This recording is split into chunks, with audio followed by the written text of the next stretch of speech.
Mumtaz media साहब अस्सलाम वालेकुम या अली मदद। वालेकुम सलाम मौला अली मदद। हिकिड़ी आख़िरी वसियत इहा थो कयां तव्हांखे, तव्हां हिन मुंहिंजे ख़त खे शाया कजो ज़रूरु। मूंसां ज़ुल्म थियो आहे, मुंहिंजे मथां ग़लति ज़ना जो इल्ज़ाम लॻायो वियो आहे। मां ख़ुदकुशी कयां थो।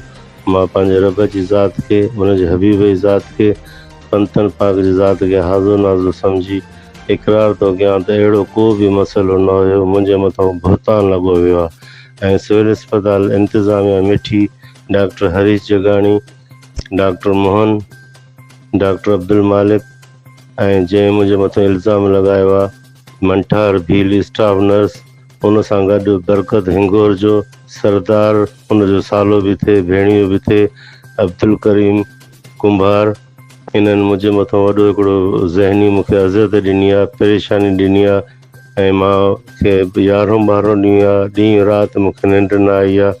मां उनखे उन मसइले खे, इन इज़त जे मसइले खे मद्देनज़र रखी करे मां मौत क़बूल कयां थो, पर इहा ज़िलत क़बूल नथो कयां। मरणो त आहे पर इज़त सां मरां। हाणे मूंखे जन्नत जी इन कंहिं बि शइ जी परवाह न आहे।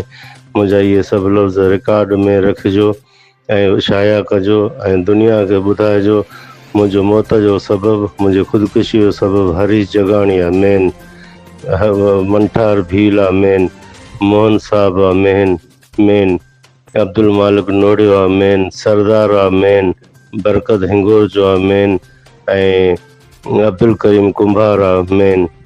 इहा मुंहिंजी हिकिड़ी वसियत अथव, न त क़यामत वारे ॾींहुं तव्हां मुजरिम मां सवाली।